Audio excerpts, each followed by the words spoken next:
Hello everyone, this is Dave of Junk Journal Davao and I'm back to share the part 2 video of the making of the journal cover series for my Elizabeth giveaway journal.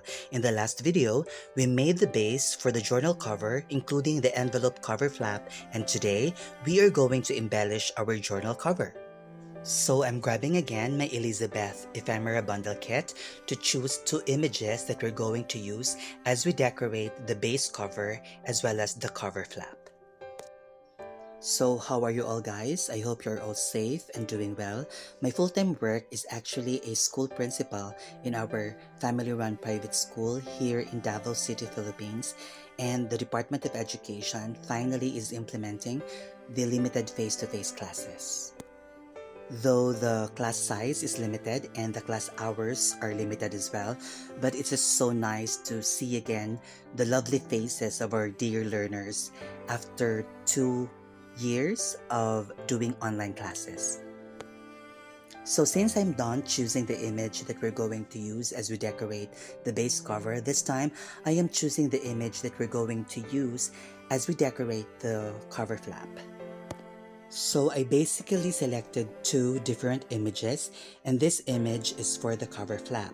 This is Elizabeth when she was still a young, beautiful child, while the other image is for the base cover, and that's Elizabeth, the grown-up one, or the Lady Elizabeth.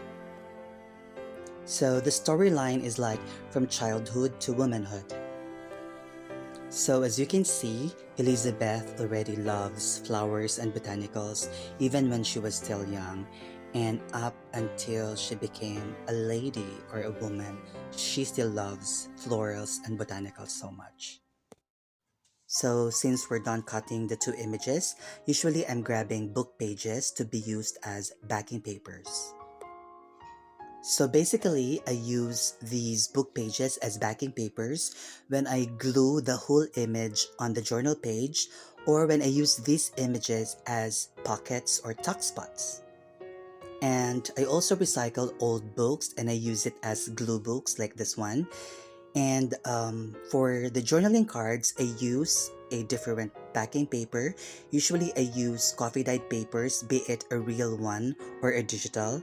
And for tags, I usually mount it on a thicker paper like a cardstock.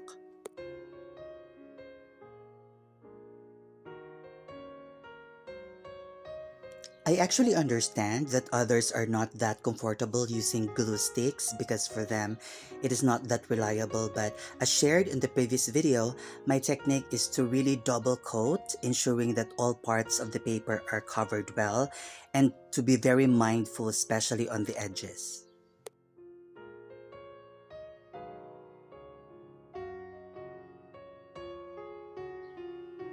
And again, I'm using a bone folder to flatten the paper and to ensure that there are no unnecessary creases.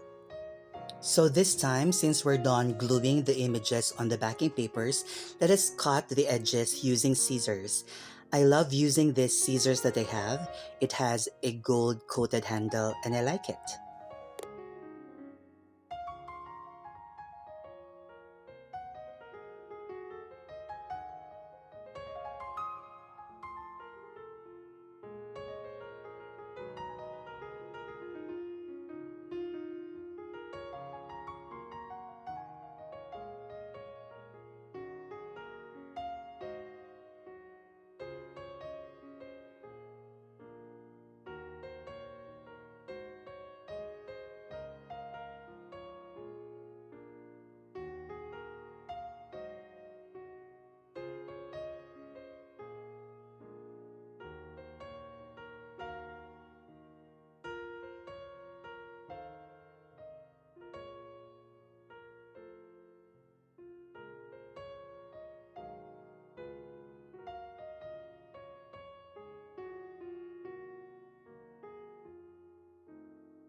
Now I'm done cutting the edges, so it's time to ink the edges to just simply cover the white part of the paper.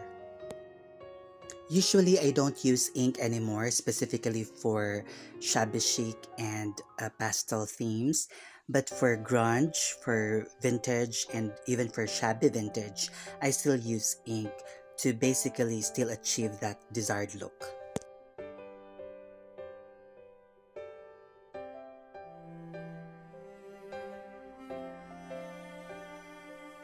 So after this inking, I am going to sew the edges of the base cover, the cover flap, as well as these two images using my brother's sewing machine, but I'm going to do that off camera because my setup is not allowing me to do so.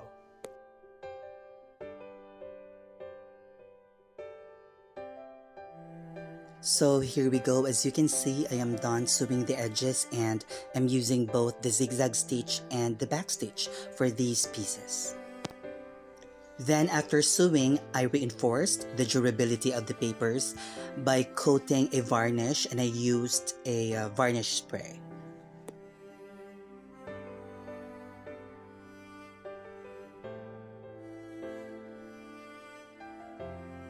So you might notice the shiny surface. That's actually the effect of the varnish spray.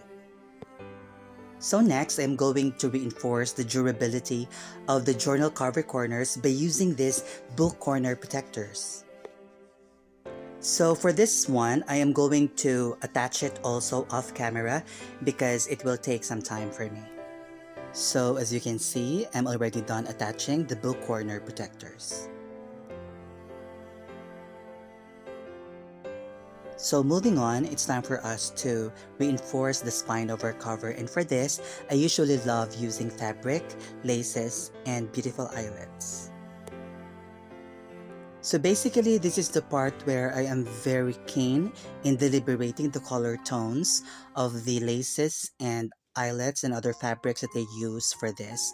I make sure that it complements well with the journal cover. So to attach the laces and the fabric, I am still using my PVA glue, but this is the perfect time for you to use your fabric tack.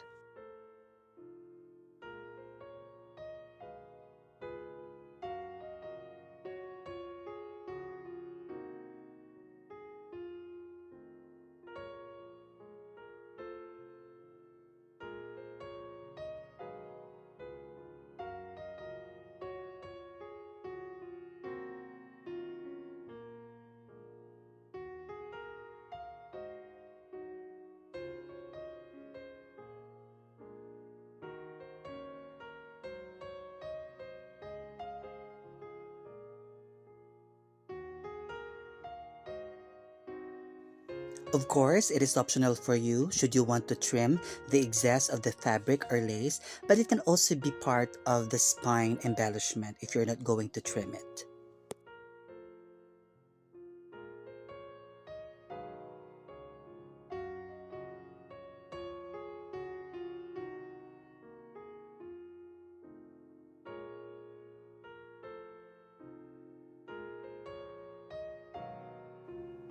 So since we're done reinforcing the back cover spine, it's time for us to reinforce as well the front cover spine, and we're going to use this beautiful eyelet lace, and still we are using the PVA glue to attach it.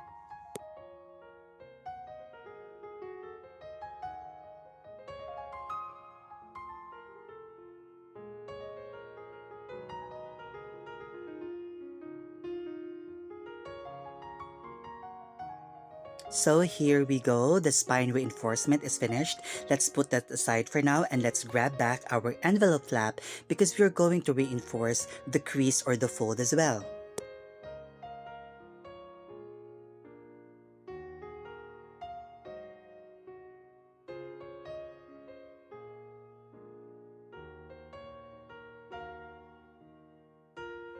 So after we reinforce the cover flap, it's time for us to decorate the base cover of our journal. So I am grabbing this canvas fabric as we are going to accentuate our Lady Elizabeth image by mounting it on this canvas fabric. This time I'm still using my PVA glue as we're going to glue our Lady Elizabeth image on the canvas.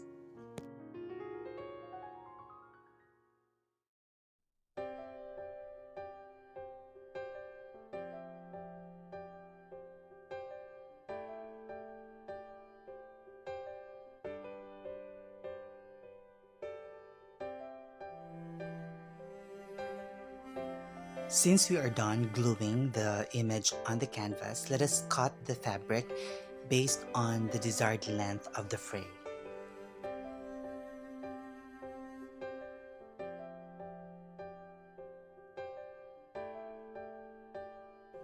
Now, in terms of the fray, it is not my intention to achieve a balanced fray. That is why there's no rhyme or reason as I pull the strings to achieve a more natural looking fray. So moving on with our embellishments, this time I'm grabbing this coffee dyed cheesecloth, and I'm going to use this as part of the accents to achieve layering and texture.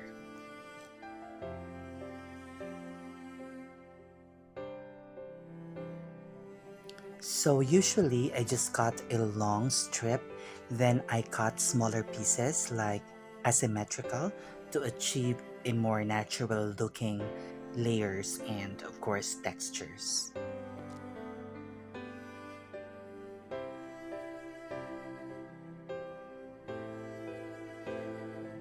So our cheesecloth are already prepared, so let's grab back our envelope flap as we are going to glue this image, which is the younger version of Elizabeth.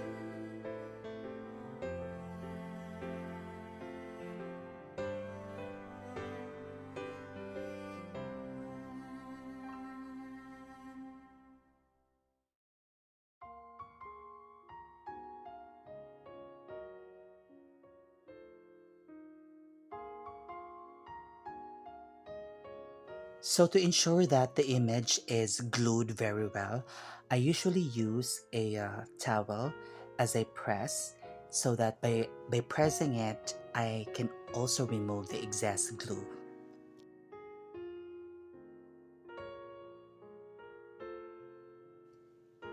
Moving on, let's grab back our base cover and let's check the placement and the alignment of the images before we are going to finalize the gluing of the image on the base cover. And of course, before we finally glue the image, let's also check the position of the cheesecloth so that when we glue it, they will be on their perfect position or angle.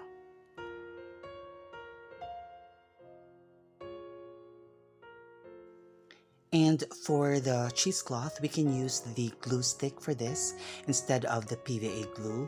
I just find it more clean if you're going to use the glue stick, and it's working for me, maybe because you can still maneuver or change the position should you want to adjust it. So the cheesecloth are in place, so now it's time for us to finally glue the image on the base cover, and this time we just have to be very mindful with regards to the balance and the centering.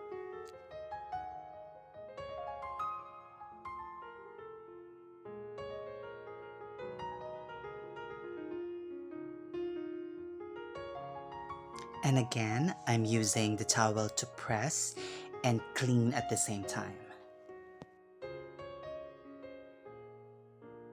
Now, as you go along, maybe you find the positioning of the cheesecloth not so, good to the eye. So feel free to cut or trim it. So moving forward with our decorations and embellishments, this time is actually optional for you, but for me, it's like a signature of my journals. I usually use snippet, like a cluster of lace, trims, and other accents, because for me, it symbolizes like a hat or a headpiece of the ladies or women that I use on the front cover. And I'm also grabbing this lace to accentuate the envelope flap.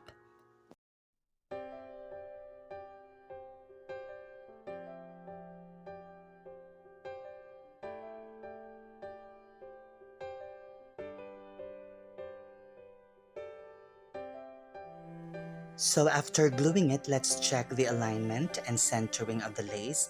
And of course, let's use the towel to press and clean. It's my intention not to cut the excess lace, just the excess eyelet for texture purposes. And as you can see, our envelope flap is done. Let's check some excess fabrics and laces on our base cover, and let's trim it. Since everything is, I think, looking good, let us double check the spine and press to ensure that we are achieving the correct alignment. So that's it, and let's do the same for the envelope flap.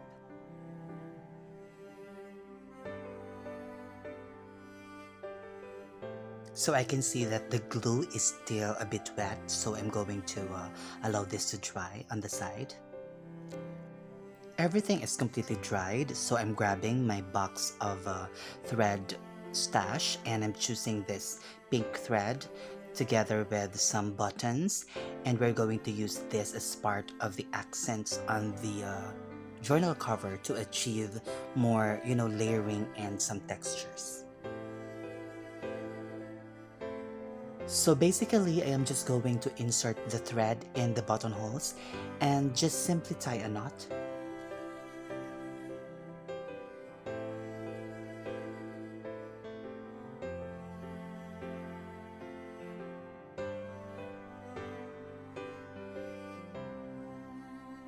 So as you can see, this is just very simple. Nothing is too fancy about it. Just tie a knot and then you just simply cut it.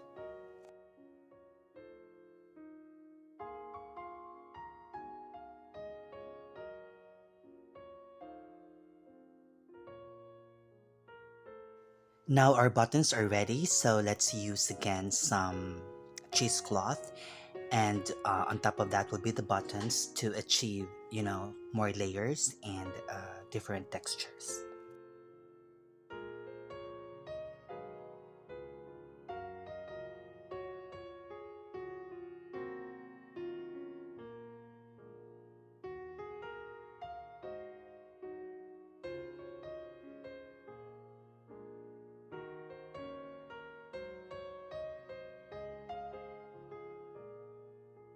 So after gluing the buttons, you allow it to dry for a while.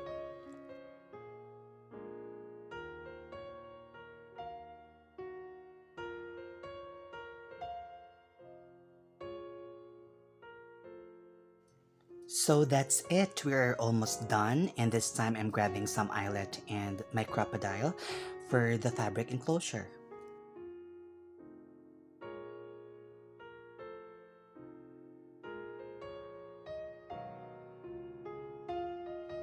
I will be using a sari cloth for the fabric enclosure, but I am not going to put it yet now because that will be part of the finishing touches along with the book plate that I'm going to put on the cover. There you have it. Our journal cover is done, and this has been the part 2 video and the last part of the making of the journal cover series. Thank you very much for doing it with me. Please stay tuned for the next tutorial video and craft with me session as we are going to choose the different papers to be used as journal pages. Now let's have a final look of the journal cover that we made together by inserting a temporary signature. I love the journal cover and thank you very much for crafting with me today. See you again in my next video. Take care.